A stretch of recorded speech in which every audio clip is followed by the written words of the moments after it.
Man, I hope that was my food. I am starving. Hey, Francis. Susan. Wait, Hanson. How are you doing? Here's your dinner. Oh my God, thank you so much. You're the owner of Lazy Susan. I am. Yeah, I was gonna make sure that the food get here, nice and hot for you. Well, I did not expect this, but if you're here with delivering this, you got to come in and eat some with me. Of course, I'm hungry too. I want to hear all about this amazing meal that you put together for me. Of course. All right, let's go. Let's get some food here. What did you bring me? This is amazing. Well, Francis, I brought you. This is a special that I developed. Is a XO surf and turf fried rice. So I take XO sauce with my umami crunch, mix up with the seasoning, and with shrimp and steak and a fried rice. This second one is a mapo tofu dish, very traditional with great bean paste with chili oil. But instead of the traditional minced pork, I use impossible meat. That looks spicy. It's okay. It's not too bad. It's not too bad. Looks amazing too. And with using the impossible meat, now this dish is vegan. This is a kung pao chicken, very traditional, not too spicy again, with peanuts and zucchinis and cabbage with the chicken. Yum. And this is the definitive classic Chinese American dish, right? General chow chicken, right? This is a dish where if you go to China, no one will have any idea what you're talking about. That's right. But almost every Chinese restaurant has a version of this very American-born Chinese dish, the general chow chicken. And finally, here we have a chili wonton dish. Again, a very traditional dish from China with our take of our own chili crisp and chili oil.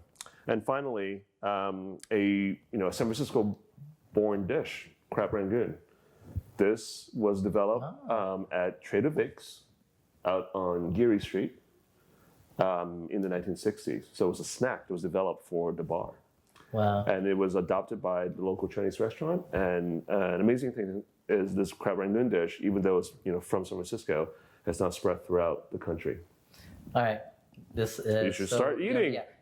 Now you're the expert here. What's the first thing we should start with? Start with the crab rangoon. And with say that. Yeah, go grab one. And the crab rangoon, you almost always have to eat it with the duck sauce. Okay. You know what? I grew up with this stuff, especially in my own Chinese restaurant. This is duck sauce. So why is this called duck sauce? There's no duck in here. No. We don't eat it with duck. Nope. This was created in the early part of the 20th century as a condiment. Actually, this brand, Carry Out, is a East Coast-based company owned by a Jewish family. And for, 60, 70 years, they've been supplying these packets of duck sauce, hot mustard, little packets of soy sauce, as well as, I'm sure, you've seen the takeout box with Carry Out on it with a K, and that's from the same company. This was at the heritage of the duck sauce is the plum sauce. Right. That we would have with Cantonese barbecue, for example, with roast duck. I think that's where this came from originally, right, as a condiment. But now, it's most popular with crab rangoon and spring rolls. That's so cool. Bon appetit. Cheers. Well, I don't see that many Chinese dishes that use cream cheese. In fact, I think no. Where do you think that came from? I think, like a lot of dishes you see on Chinese restaurant menu in America, it's really dishes that were made to appeal to Americans, to introduce Americans, right, that to makes Chinese sense. food. I was reading a story where a local restaurant in Boston actually renamed what we know as dumpling as Peking ravioli. I have never heard that before. Peking ravioli? That sounds delicious. To appeal to all the Italian immigrants in Boston, to make it familiar. Oh. But ultimately, it is just dumplings. Okay, that's smart. That's genius marketing right there. Okay, I love this. This is the only dish I know where you can actually add cream cheese and still call it a Chinese dish. Awesome. Okay, so as we're going through appetizers, what's the next? I'll put this on the side here. Sure. What would be the next logical step? Yeah, try the chili wonton. Okay, that's okay. Yeah, and then just a lot of Chinese dinners, right? Is family style. Just go fill up your plate, Francis. I like your plate. All right, so now wontons. Whenever I had wontons in the past, they were almost always. Let me get one for you. Thank you. Absolutely. It's a very Chinese tradition too to serve your friend right next to you. Yes. Now, I've always had wontons in a soup in Chinese American restaurants. So, when did wontons? Did they come in soups first and then become their own little individual dry dishes, or did they come dry first and then pop into a soup? Well, the wonton, I think this is reflective of a traditional Chinese dish. I love all the dishes we have here. I'm from Hong Kong originally, and wontons could be eaten in soup with noodles. In Shanghai, they take these wontons and toss it with a chili oil with a sauce like this. So this is how one would eat it and see this dish in China. Got it. So it came out first by itself, and then the soup thing was added to it. All right. This is really good. Yeah. I'm tasting pork and some shrimp. Yeah, pork and shrimp. Yep. And then a house-made chili sauce we have from Lazy Susan. This is the ginger chao chicken. As I was mentioning, right, this is chicken nuggets. Pieces of chicken breaded and fried with a tangy, with a tangy, spicy, a little bit spicy, sweet, sour sauce. And some chilies. Some chilies to give it a bite, a kick if you like it. Now, there are dishes like this in China, right, where pieces of chicken are deep fried and then tossed in the sauce. There's a dish in Hunan that could be recognized as the predecessor of the ginger chao chicken, right? But it's much drier, spicier. In the States, we make it a little more sauce. And so it's akin to getting a chicken tender with a dipping sauce. You know what this kind of reminds me of? I don't know if you remember this. This is those chicken nuggets from McDonald's, but with the Shanghai dipping sauce. Do you remember that? That they don't make anymore, which is sad because that's such a delicious sauce. It has a really reminiscent flavor of that. It's funny you mentioned the chicken nuggets from McDonald's. If you look at the sauces, that chicken nuggets, when they launched, what were the sauces, right? It was the sweet and sour sauce, which is like our duck sauce. Yep. The mustard sauce, right, which is the hot mustard that we have here. And then a barbecue sauce, right? So in ways, which came first, chicken nuggets with the sauce or the Chinese Chinese chicken dishes? I remember when I first came out, I was like, that's a Chinese dish right there. Yeah, I was always wondering about that. Okay, I'm glad I'm not the only one that was thinking that conspiracy theory. And then the kung pao chicken. And then mapo tofu. Grab a little rice and then put a little mapo tofu. Almost mapo always needs a little rice. Okay, now this is your special surf and turf, right? Yes. And I've had sweet and sour, some sweet and sour versions of it, shrimp, barbecue pork, beef. But this is interesting because I never had just beef and shrimp, and it makes so much sense to just call this surf and turf. So, where did you come up with this idea? I want to do something even just a flavor bomb in terms of a fried rice dish. And I thought, surf and turf, again, it's very American in terms of a dish. Right. So it's very easy to communicate what this is. And then I used a special seasoning, as I mentioned, right, the XO sauce, which is this chili sauce with dry shrimp and dry scallops inside, along with the umami crunch, which is Fernando McLean's and garlic. So you just have layers and layers and layers of umami in this fried rice dish, along with the shrimp and the beef. So genius. I don't know if that's what you said. I got to put some of the mapo on top of the rice. Yeah, try a little mapo in the rice as well. Okay, let me do that. Who's over here? This Lazy Susan, I love this thing because I can just get everything. Do you know where this came from? The Lazy Susan has a really interesting long history. So I did some research. I think there has been a thing like this from I think the 16th and 17th century. In terms of a round-ish thing that rotates. Right. If you do enough Google searches, there is a bunch of, rumor that Thomas Jefferson actually invented. Thomas Jefferson invented this. Unproven, but there's a lot of stories being told. I never found why it was Susan. There's no actual Susan that was tied to this right? Okay. Lazy Susan. But again, kind of bringing it back to the San Francisco Bay Area, the first use of a Lazy Susan in a restaurant is actually here in the Bay Area. In the 60s, a restaurant called Khan's in Chinatown, San Francisco Chinatown, and the second restaurant called Ming's in Palo Alto. Both restaurant opened in the 60s, and they all had big round tables, as you remember, right, from large Chinese restaurants. And the two owners had a mutual friend who helped them engineer this round, mini table thing. The reason why I named the restaurant Lazy Susan is it's a recognition that this food is obviously Chinese, but in ways, folks from China or Asia will look at this as obviously American. Right. Same as the Lazy Susan. The Lazy Susan, was first invented and used here in America, but it's synonymous with Chinese restaurants. Right. And not just in America, right? If you go to Asia or Europe, Chinese restaurants would have the Lazy Susan. So the idea of is this Chinese, is this American, is both, right? Right. And I love that duality, and I want Lazy Susan in the restaurant, and the food that we have reflect this really long history of our culture here in the States. Now you mentioned something here. Your background was you went to Stanford, went to business, and then from there finance, and then you decided to, originally from Hong Kong, and you came in as a college student, and you told me that you really started cooking in college, which was awesome.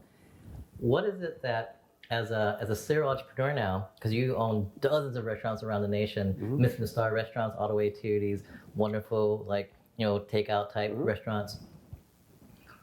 What is the fascination and the passion of food that you found that made it something that you want to dedicate your energy and time to?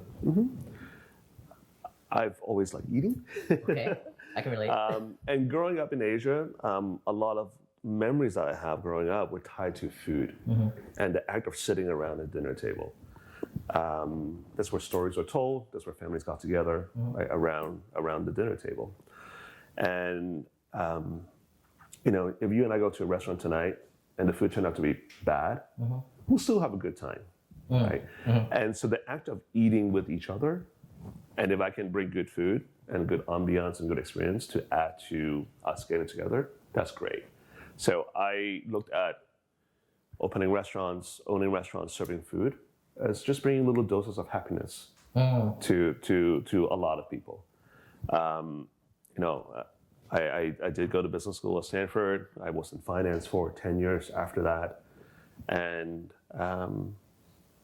it was a good tenure of doing that. But I've always had this first love of food and the hospitality and the people around food. So you have so much experience as a food entrepreneur, and I grew up from essentially a mom and pop type of a restaurateur setting. I want to ask you, what kind of, if any, difference in mindset and mentality is when someone sets out to create a successful one-off mom and pop shop versus someone who wants to create a franchise investment chain? How do you need to think differently, even though you're both in the food industry? What kind of diversion do you need to start thinking then? Well, with a location that you're going to run yourself, right, you're going to be there. And I think that allows you to have better oversight and be more involved. With an idea of expansion like Lazy Susan, right, we have to do a lot of things where it is systematized, just more processes, more books, menus of putting things together. And now, we still have to create one good restaurant before we go and open more. So I think initially, this last year, in terms of working with Lazy Susan, even though I have aspiration to go very far with Lazy Susan, at the end though, it's still currently a mom and pop. I cashiered a couple of days ago because our staff had to call out, and it's always nice, right, to be at the restaurant and to be able to talk to customers, because a lot of our food is takeout and delivery. Right. I actually interact a lot with drivers and delivery folks, so it's been great fun, learning about their careers too. Fantastic. How have you seen the last 2 years, especially like the pandemic, and people started either not going out so much but switching over to delivery and takeout, and especially when you own this many restaurants from this spectrum of specialties, right? How has the last 2 years affected your understanding of the future of how food industry is going to evolve? Sure. I mean, it's been a difficult ride, not surprisingly, for us in the restaurant industry. Lots of openings, closing, ups, downs. A lot of folks left the industry. Yeah. And being from, most of my restaurants being in San Francisco, a lot of folks left San Francisco. So the challenges are still very real and very large. Now, people are still going to restaurants. Yep.